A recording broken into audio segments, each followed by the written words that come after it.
সালাম আলাইকুম। বর্তমান অবস্থান করছি ঝিনাইদহ সদর কুঠি দুর্গাপুর শোলমারির বাজারের পাশের গ্রাম মাছপাড়া।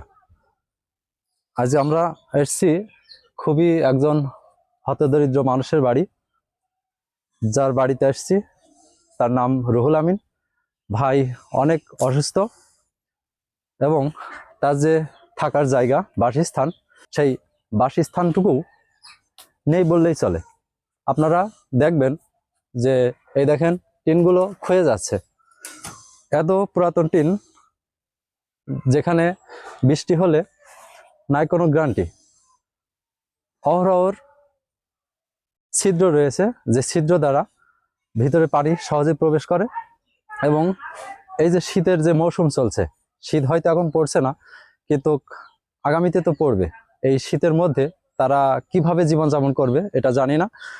তবে আমরা এসছি, দেখি আমাদের মাধ্যমে কোনো মানবিক ভাই, কোনো দানবীর ভাই এগিয়ে আসে কিনা। আমরা কথা বলবো এখন রুহুল আমিন ভাইয়ের সাথে, তার কি কি সমস্যা এবং কতদিন যাবত এই সমস্যার সম্মুখীন হয়েছে। এই যে আমাদের রুহুল আমিন ভাই, আমরা কথা বলবো এবং তার মুখ থেকে শুনবো যে আসলে তার কি কি সমস্যা। সালাম আলাইকুম, ভালো আছেন? আসলে ভালো আছেন এ কথাটা জিজ্ঞাসা করতেও বিবেকে বাধা দিচ্ছে, কারণ সচক্ষে দেখেও কাউকে বলা যায় না আসলে কেমন আছেন, তবু বলতে হয়। আসলে আপনি তো এই যে কষ্ট সাধ্যের মধ্যে জীবনযাপন করছেন, এইভাবে জীবনযাপন কতদিন ধরে করছেন? ছোটকালতেই।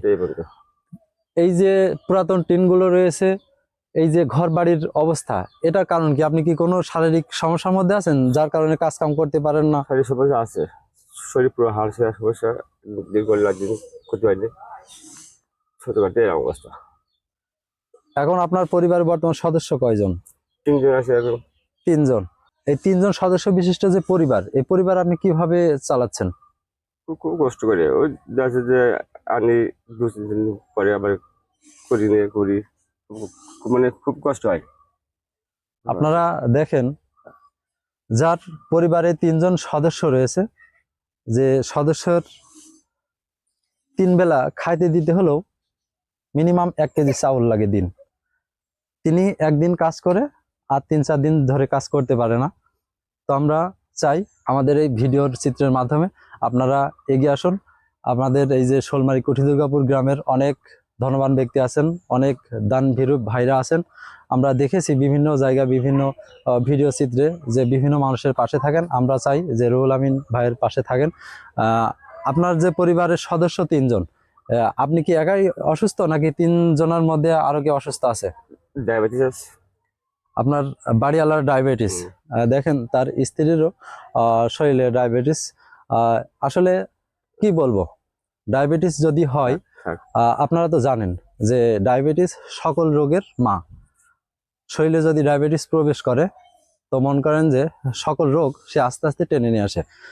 তো আমরা দেখব তার বাড়ি ঘর দৌড় আরো, এবং তার স্ত্রীর সাথে কথা বলবো। এবং তার সাথে আমি আর একটু কথা বলতে চাই যে আপনি এখন বর্তমান কি কি সহায়তা পেলে একটু সচ্ছল ভাবে সদস্য নিয়ে আপনি সুন্দরভাবে চলতে পারেন?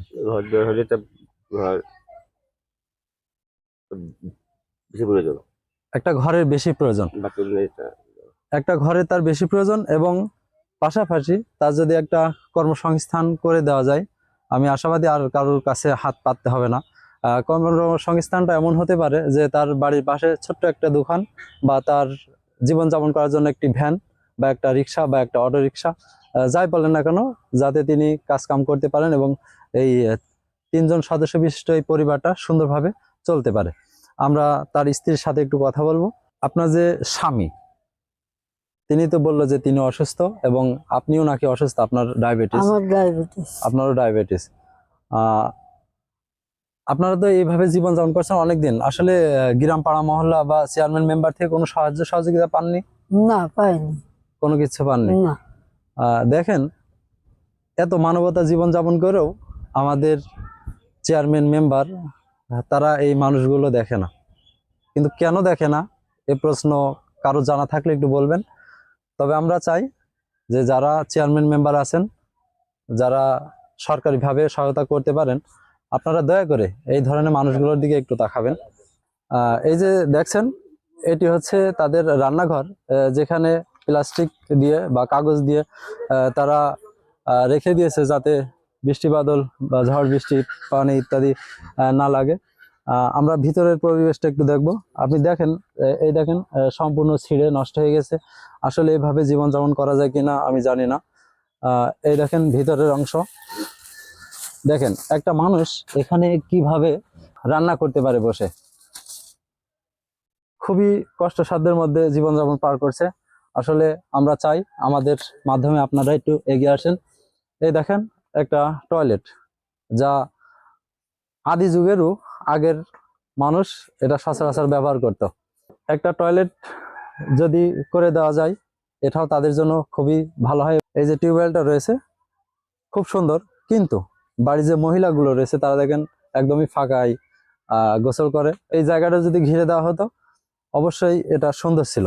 আমার পিছে যে টিন দেখতে পাচ্ছেন, অনেক আগে আমি শুনছি যে এই টিনগুলো জাহিদি ফাউন্ডেশনের পক্ষ থেকে দেওয়া হয়েছে, অর্থাৎ মহলের পক্ষ থেকে। তো এই যে টিনগুলো দেওয়া হয়েছে, এই টিনগুলো দেওয়ার পর থেকে এইভাবেই পড়ে রয়েছে। আর তাদের ঘর উঠানোর সমর্থ হয়নি। বাঁশ খুঁটি, পেরেক, নেল ইত্যাদি কিনে তো একটি ঘর নির্মাণ করতে হয়। আসলে এমন সামর্থ্য যদি থাকতো তাহলে অবশ্যই তারা করতো।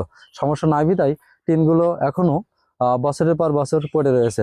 তো আমরা চাইবো যে আপনাদের মাধ্যমে, আমাদের মাধ্যমে আসেন, আমরা সকলে একত্রিতভাবে একসাথে তাদের পরিবারটা সুন্দরভাবে সচ্ছল করার পরিকল্পনা নিই। সবাই ভালো থাকবেন, সুস্থ থাকবেন।